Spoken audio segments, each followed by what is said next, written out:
Rapid pace out here early in the second. LeVert, hey, knocks it down.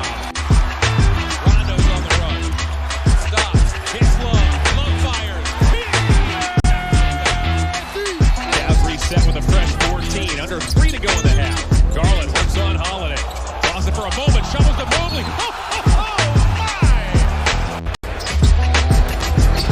Garland, step back three, drew a foul, knocks it down. Oh, ladies and gentlemen, boys and girls, children of all ages, you are listening live to episode number 50 of the All Things Cleveland Cavaliers podcast. Brendan Lewis, Joey Schneider here with you as always. Episode number 50.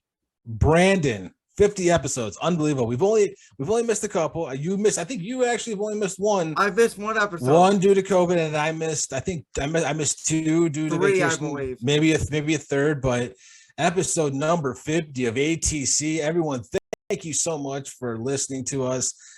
We love all of you for all the ideas that you've had for us and keeping us around. So, Brandon, as you can tell, if anyone's watching on YouTube, I shaved my face. The baby's face assassin is back. So I want to introduce to you a very special guest, my 9-year-old daughter, Sophia, who loves the Cavs, loves the WNBA. Sophia, who is your favorite Cleveland Cavalier? Kevin Love. It's because he has tons of energy and he can cheat sleep bonus. So she likes Kevin Love coming off the bench, Brandon. I think that's a pretty good answer. Yeah, I agree. And I know you like the WNBA. My favorite character in the favorite player. Sorry. It's okay. Who's your favorite player? In the WNBA is Brianna Stewart. That's a pretty good answer. Brianna Stewart, MVP, 2-time champion, champion of European leagues as well, and a 2-time gold medalist for the USA. Sophia, thank you for your insight. Goodbye. Brandon. Jam-packed show today. We got a lot to talk about. If you think that just because it's the off season still, there's nothing going on, you are sorely mistaken. There is a lot to talk about today. Brandon, you know what? We talked before we started. I'm gonna leave it up to you. What do you want to talk about first? Let's kick things off with maybe what was the biggest news coming into training camp, but that is a big contract extension, Joey. A contract extension that is now $18.5 million for 3 years. Mr. Dean Wade, number 32. Welcome to the Cavs. He can stay here for another 3 years, as the contract goes in the CLE. Much deserved extension for Dean Wade. I agree 100%, much deserved. And I'm going to say that because there was a lot of situations last year where we needed some energy off the bench, and 6'8" or 6'9" came in. He could play small forward, he could play power forward, and he's able to hit the three, he's able to get to the rim, he's able to grab some boards. He did a really good job in a lot of situations last year. I think that just, we talked a lot over the last, I don't know how many months, about how deep the bench is, and locking him down for 3 more years on what I think is a pretty fair contract for both sides. Yeah. Is definitely going to boost that Cavs team even more, because he doesn't have to worry about if he's going to be here in a year or what's going to be going on. He has that roster spot. He knows where he's going to be. He knows what his role is going to be, and it's just going to make the Cavs an even better team. Speaking of roles, we know that he is now in competition for a very important role on this team, and that is to be next to Darius Garland, next to Donovan Mitchell, next to a jacked Evan Mobley, and next to the wonderful Jared Allen. That is, of course, being the small forward spot. There are reportedly 4 players fighting for that starting small forward spot. Of course, Isaac Okoro, who we have talked about nearly on every offseason podcast. There is Caris LeVert, who we have also spent a lot of time. Dean Wade, as well as the one and only, your pick for breakout player on our very first podcast 50 weeks ago, Dylan Windler. Yeah, to hear that name pop up again, and what is being said about him is a little jarring, considering how much he played last year. So if you guys have not read any of the Cavaliers news, JB Bickerstaff, I want to say this, I don't know if this was at Media Day or the day after. Okay, so at Media Day, he said Dylan Windler is he's in the competition for the starting small forward position, and said he has looked phenomenal since coming back to the team after Labor Day. You don't throw the term phenomenal around when you're talking about a player who's going to be fighting for the starting position. I mean, this is a really odd situation we're in. Dean Wade was just re-signed, so obviously the team has a lot of interest in Dean Wade, and maybe if is he going to start? Is he going to be coming off the bench as a role player? I think he might be more of a role player come off the bench, but we have Darius Garland, who has just came out and said that Karis LeVert wasn't 100% last year, that he has been tearing it up since he has been with the team. High praises from Darius Garland for Karis LeVert, trying to make a case for him. Meanwhile, this entire summer, we have heard nothing except good things about how Isaac Okoro, who is, in my opinion, one of the best defenders in the league, how he is getting his offensive game to the same level as his defensive game. He is only 21 years old still. He is still learning as a professional, and he's starting to be able to hit those threes. He's getting to the rim. He's learning who he is as an offensive threat. This is going to be, I think, one of, if not the most interesting storylines heading into the season, which is going to not only going to be who's starting, but is that production, how is their production going to be? Is it going to be something that's going to be sustainable if they're doing well? And if not, are they just going to rotate that small forward position with multiple players who are going to be starting? This is very interesting, Brandon. So I think this is great news for not only the Cavs, but Cavs fans and everybody that follows this team, because I believe internal competition will make you better.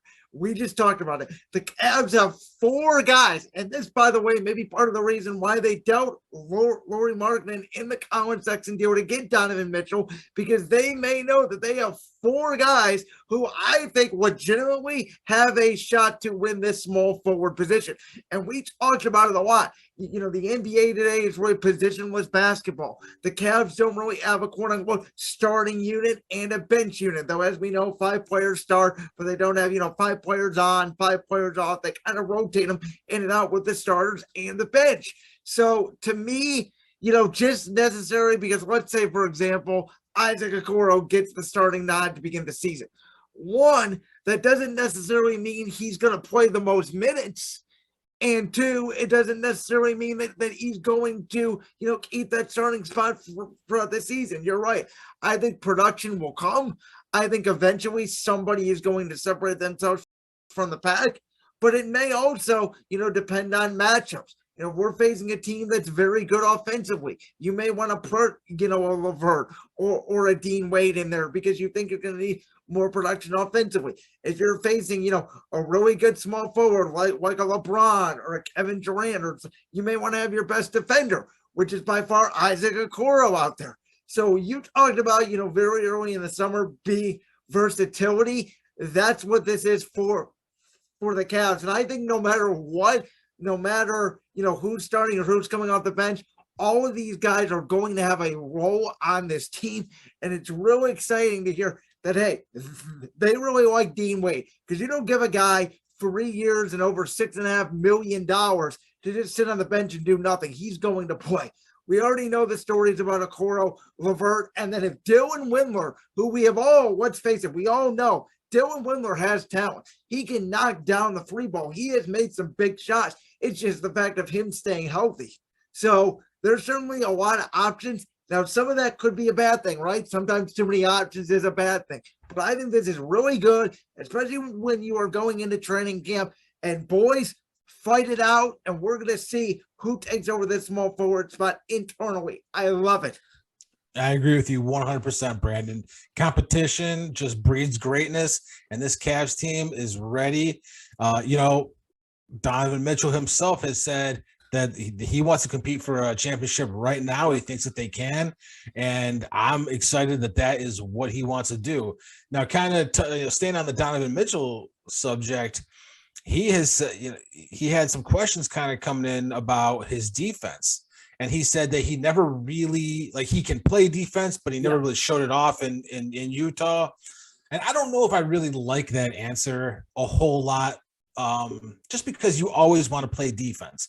But I kind of understand maybe that's what he was being told as coaching is you do your scoring, and we have Rudy Gobert, and we have Conley, and we have Ingles, and we have Bogdanovich, and whoever else to guard. You just score. But Mitchell is he is adamant. He's like, I can play defense. I'm going to show you that I can play defense.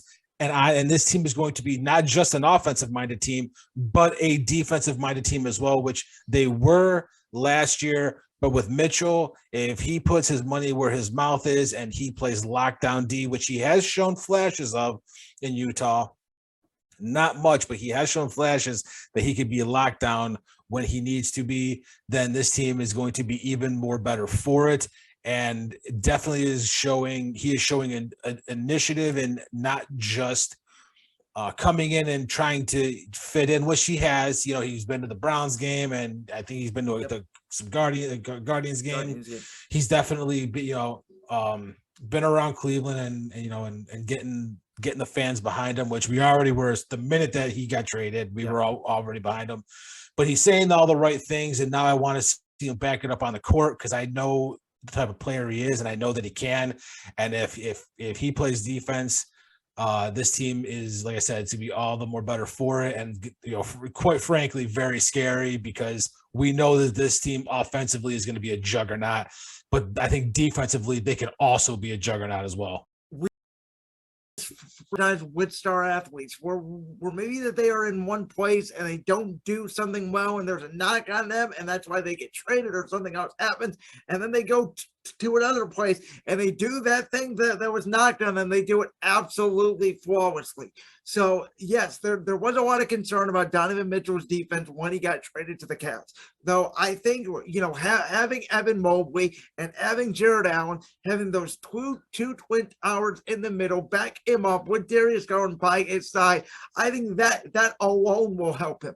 Specifically in the NBA, we have seen stars, score 30, 35, 20, however many points you want to say, but they sometimes don't put all of the effort in on the defensive end because they have to put it all in on the offensive end because their other teammates are, quite frankly, offensively challenged. That is not the case in Cleveland, and the Cavs really, as you mentioned, they are really a defensive team.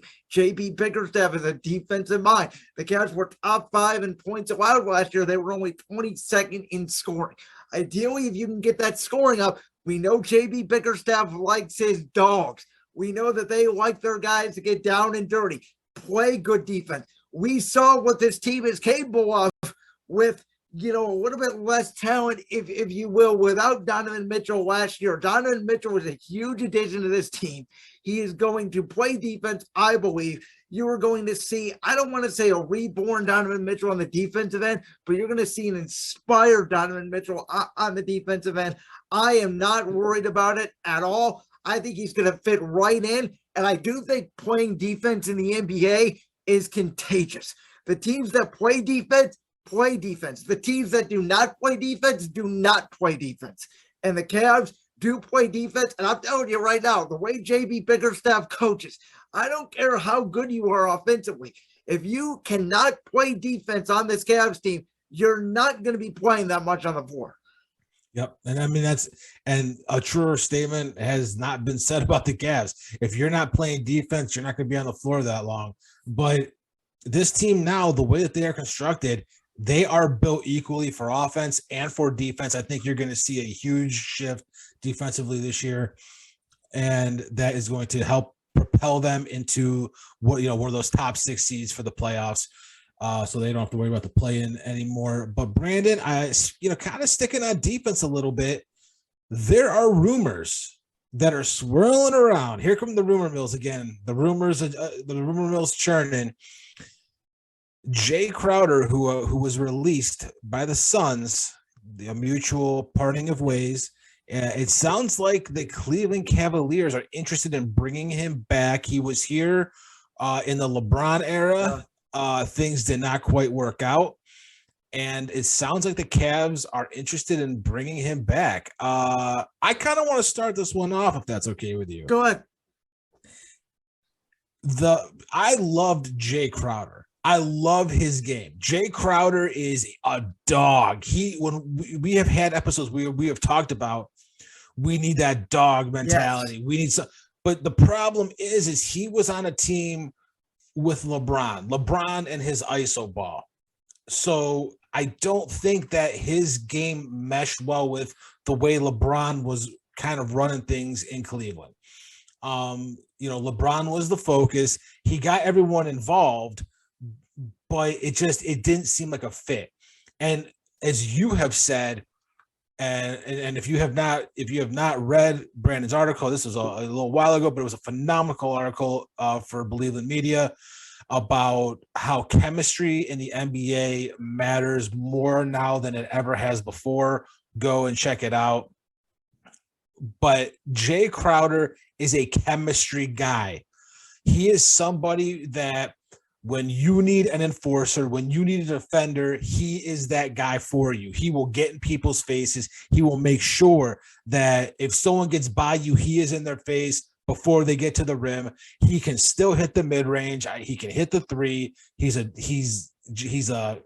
dog when he's rebounding. He does a lot of things right. I don't think that we were able to see it when he was on the LeBron Cavs teams, but we saw it when he was in Phoenix. We saw it when he was in Boston. We saw it when he was in Memphis. We saw it when he was on all these other teams that when chemistry was the glue that held a lot of it just didn't work out with the Cavs. So I think bringing him back, the way this Cavs team is really has each other's backs. You can see the chemistry already here. It's only going to get stronger. I think it would be a great fit. And he has a ton of veteran experience that he can bring to this locker room. Joey, I concur with almost everything you just said. I've been talking about it. We talked about it when you were in Hawaii with Clarence Wozen. Clarence brought some names such as Cam Reddish. We brought Montrezl Harrell, who obviously got signed. But just a guy that the Cavs can get that is that dog, that is that glue guy. Because I've said it all offseason. I believe last year when Jared Allen and Evan Mobley went down specifically, that was when the team obviously went down. But those are your leaders. But when they went down, the Cavs really had nobody else to turn to. Jae Crowder is a veteran presence that along with Kevin Love, along with Ricky Rubio, these veteran guys now that can help this very, very young team. I believe the oldest starter is Jared Allen, maybe, who's like 25 years old. It may be Donovan Mitchell now. It's Donovan Mitchell at 26. At 26 years old. The old man on the team is exactly. The old man starting is 26. At 26 years old. Folks, for the record, tomorrow at the time of this recording, I'm turning 25. Happy birthday, Brandon Lewis. You old son of a bee. I know. Put that in perspective that, I'm only a year younger than the oldest starter on the Cavs team, which, shows to me like you do need veteran presence. You do need playoff experience. And Jae Crowder is that wing guy the Cavs need. He is the exact perfect fit. He is a guy that, if one of these small forward options, have to miss a game or somebody can't start, he can start, he can come off the bench, he will give you attitude, and he will not take that bleep. And he has been on a lot of young teams. He has mentored a lot of guys. He would be a perfect fit for a team that I believe this year sees it as a golden opportunity to take a big step forward in the NBA. I would absolutely love it. I think you can get them for a reasonable salary. And as we just mentioned, the competition, if you add Jae Crowder to this group, the Cavs, I don't care what you say, the Cavs are at least a top 3 in terms of depth in the NBA. They may already be, but the addition of Jae Crowder solidifies that 100%. Oh yeah, I agree. There's no doubt. Right now, I think they probably are one of the deepest teams in the NBA, top 5 at least. But if you add Jae Crowder, he's not going to be a starter. He will be a role player coming off the bench. And another thing I really like about Jae Crowder is he can play the 3, but he can also play the 4. So he's a little more versatile in that area. And like I said, he can hit the 3 if needed. He is absolutely a monster when he's rebounding. So I think that would be a great fit here in Cleveland. I think that bringing in another veteran to go alongside Kevin Love, to go alongside Ricky Rubio, I think that's what would excite me is seeing those 3 on the court together, because you could put Love at the 4, put Crowder at the 3, have Rubio at the 1, and then see whoever you want at center, and at shooting guard, it's gonna be 1 or 2 players, Brandon. Darius Garland, Donovan Mitchell. And the reason is because, according to sources, the Cleveland Cavaliers want to keep Darius Garland or Donovan Mitchell on the court at all times.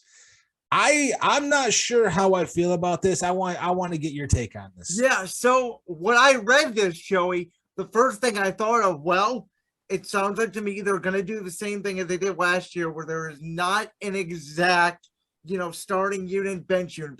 They kind of flow everybody in together. There's not, U5. It's not like a line change, if you will, in hockey. I think Portland tried to do this a little bit when they had Dame and CJ. CJ would move to the point guard a little bit. My worry is that I think the whole point of getting Garland and Mitchell is to play them together. And I understand the thought of, yes, we want to keep one of our best players on the court at all times.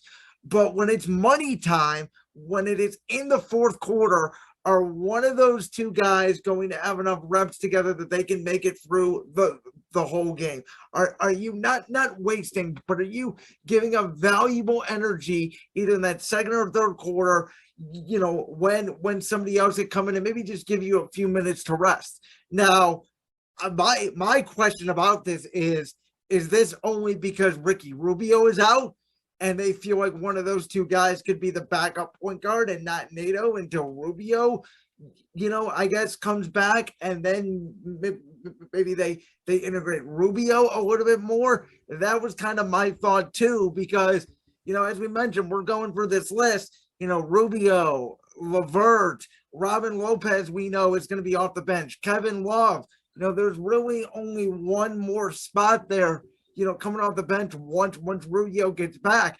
I mean, it is a good problem to have, and I think it's good in theory. But like I said, my only worry is in that second and midway through the third quarter, when teams are putting in their bench unit, are the Cavs going to ride these guys a little bit too long and run out of gas, which we saw at the end of last season? Yeah, I see your point, and I think that it's an extremely valid one. Me personally, I kind of feel like if this is really 100% true, that it's actually not a good idea at all. I think that there are times that both of them are going to have to be off the court. I think that they've done a good job this offseason with bringing some guys in, but also not just bringing guys in, but bringing guys along, the younger guys along, to be able to score. I mean, you're going to have Caris LeVert on the floor. You're going to have Kevin Love on the floor. If LeVert's 100%, Love's 100%, you got Neto who can facilitate. You're going to, if Okoro is working on his offensive game, like they said, you can move him over to the 2, and him and LeVert can go 2-3. So there's just a lot going into this. I mean, if you could have Jared Allen still on the floor and high percentage. So I don't know if I put a whole lot of stock into this. I don't know if I 100% believe it, just because I don't think that it's a great idea. And really for the exact reason that you said, which is when it's crunch time and you need your best players at the end of the game, but one of them is going to be dog tired because you rested one, you kept the other one on the floor. I think that I can't imagine that. I think you're going to see them both getting rest at the same time at certain points in the game. And if it is the case, then it's an experiment. We'll see what happens. But I just don't know if I see that as something that's actually feasible. Well, and the other thing, and we talked about this guy a little bit last week. These players now, such as such as, Jetty Osman, Lamar Stevens, Windler, who we talked about earlier in the podcast. If you're keeping one of Mitchell or Garland on the court at the same time, we know, as we just mentioned, we know Kevin Love's going to be on the court. We know Karis LeVert's going to be on the court. We know that Robin Lopez is basically going to be your backup center. So you are limiting, in my opinion at least, playing time for, one of those young guys, whether it's Jetty Osman, Lamar Stevens. We mentioned they just brought back Dean Wade. I don't see, and I said this going way back, and even now I'm still saying it, the Cavs are so deep, somebody on this team that's a really good basketball player is not going to be playing a lot of minutes. Yeah, I mean, and you're just going to have to pick who that's going to be. Is it going to be Lamar Stevens? Maybe Windler sinks back. Maybe it's Jetty. Jetty really fell out of favor last season in the second half of the year. We don't know. There's not enough minutes in the game for the amount of players that the Cavs have, because the Cavs are rolling 13, 14 deep at this point of players who can play. So there's people that probably deserve minutes that aren't going to get them. By the way, they still have, draft picks that they still have to figure out if any of those pop and make the team. Diop, Isaiah Mobley, Luke Travers. I think Travers and Diop might be overseas stashes for right now. Mobley, I'm sorry. Evan, we love you, buddy. Your brother's a great player, but I just don't see room for him on the Cavs here this year. It's a legit thought, though, right? I think that is one of the reasons why they traded Abaji, and we all said here and they really took 3 second-round players, and nothing against Kobe Altman, nothing against. I was kind of, me and you were kind of the first two people that took a look and said, Cavs got a lot of guys. Like there is not a ton of room. It's a good thing, right? The Cavs haven't had this. I feel like it's so long. We're sitting there going, do we really have to cut them? I mean, it is like, I've never felt that way about the Cavs. I don't know if in a long time. I don't know if I've ever felt that way about any. I don't know if there's ever been a team, a Cleveland team, an NBA team. Okay. Has there ever been an NBA team that you can think of where that you've gone to the end of the bench and go, oh God, they got to cut him? No, because typically in the NBA, right, the best teams are star driven, which take up a majority of your salary cap, which means you're often top heavy. We've seen that in the superstar era. Right. And so the Cavs are literally doing the blueprint model right now for how you build a prolonged championship contending team. I'm not going to sit here and say, they're a constant NBA finals every single year dynasty, but the Cavs are the blueprint right now for how you specifically build a contending team each and every single year. You get really lucky in the draft with 2 of your 3 picks. You make a couple phenomenal trades that really set up your team. And if those draft picks end and become stars, then you build it around with great veterans such as Love, such as Ricky Rubio. This team, man, we are 2-3 episodes away from the start of the regular season. Here we go. Yeah, I think 25 days or something like that. Yeah, that's now. Yes, it's creeping up. Maybe what might be like. We might have to push one recording back because that might be the day that the season starts. But yeah, I mean, 100% agree. This is the way, everything was done the right way. This is how you build a team that's going to last, that is going to be sustainable, consistently in the playoffs year after year. And you know what? Who knows? Maybe this is going to be a dynasty. Maybe this is a Cavs team that's going to win 2, 3, 4 championships. I'm not going to sit here and say that it can't happen, because this team is really, on paper, this team is really, really good.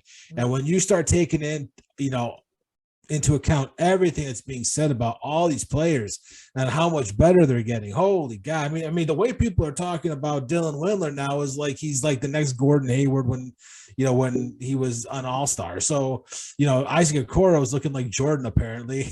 So You know, I mean, I did. You know, we do. I don't know how much more time we have, but I did have one question for you, Brandon. go ahead. A little bit of a fun question. Okay. If you were not a Cleveland Cavaliers fan, Okay. and what team would you be a fan of? Not from Philadelphia. Ooh, that's a good question. You know, are we just talking like current teams, right? We're just talking. No, like you take the entire history of a team, and that is the team you would cheer for. That's a good question. To be honest with you, you know, I really don't know. Maybe just because they were on in Cleveland a lot, because we get to channel the Bulls. Maybe because of Jordan, you know, they were on WGN America a lot during the Derrick Rose era. Maybe because of that, because, you know, the NBA and MLB and all these other sports, really the NFL too, you know, as we know, obviously in the streaming markets now, you can try to find any game, but really it's hard when all of these teams are playing, you know, 82 games, 162 games a night. It's really hard, I think, if you're not in your own local city, to follow the team when there's so many games. So just for the reason that the Bulls games were accessible and I could watch them, especially considering that I grew up in the mid 2000s where, you know, internet was starting to become a thing, but, you know, we didn't even have smart boards yet when I started school. So I'm kind of in that in-between range, if you will. Yeah. Probably the Bulls. Yeah, for me, I'm gonna have to go. You know, and people are gonna hate me for this answer, but you got to hear me out. I'm gonna go with the Los Angeles Lakers. I was thinking that too. I love the history. You know, I grew up. I was born in the mid '80s, '85, so not that old. But Magic Johnson, Kareem, Abdul-Jabbar at the end of his career, James Worthy. I love those teams. You know, Magic was obviously just amazing to watch. And I kind of, you know, I don't really remember a whole lot from, you know, I've gone back, obviously, and watched a ton of games and clips from that era, but that was more or less at the end of that when, you know, the Celtics and and then the Pistons and then eventually the Bulls. But I love the Showtime Lakers going back and, you know, rewatching them and then going all the way up. One of my favorite players of all time, Kobe Bryant. Mm-hmm. I loved him and Shaq. Oh my God, that was just that was a dynasty. Then Kobe and Pau Gasol, and I mean, you know, what's not to like? That Kobe Pau Gasol team came together about the time that I was starting to watch basketball, and so Kobe Bryant, when LeBron left for Miami, Kobe became my favorite player for that period of time and until LeBron came back, obviously. So I feel like I'm dating myself. I feel like it happened yesterday, but I can still remember sitting on my couch bawling my eyes out when LeBron announced he was going to Miami. It feels so long ago, man. Oh man. But I will say this. What's something that those two teams, the Chicago Bulls and the Lakers, have in common? They have had dynasties. Yes. The mid-90s belonged to the Chicago Bulls. The 80s, the 70s, 80s belonged to the Lakers. The 2000s belonged to the Lakers with Kobe, Shaq, Kobe, Pau Gasol. But 2022, baby, the dynasty starts right here in Cleveland with Darius Garland, with Donovan Mitchell, with Evan Mobley, with Jarrett Allen, with Kevin Love, with Ricky Rubio, with Isaac Okoro, Karis LeVert. The list goes on and on and on. And this team is special. The dynasty starts now. And who are we more than likely going to have to go through to start that dynasty? Our old friends in Golden State. And we are going to show Steph Curry how things are really done here in Cleveland now without LeBron. We don't got LeBron. We don't got Kyrie. We still got Kalo because Kalo loves Cleveland and Cleveland loves Kevin Love.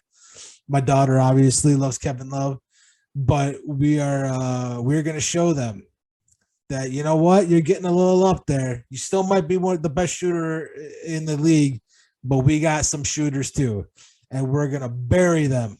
And we're going to bury every other team. This Cavs team is looking to win a championship. They're young. They missed out on the playoffs last year. They are very hungry. They got veterans. We have no idea if they're going to add anyone else. You know, they might add Jae Crowder, who's got a lot of leadership as well. We'll find out here probably in the coming weeks.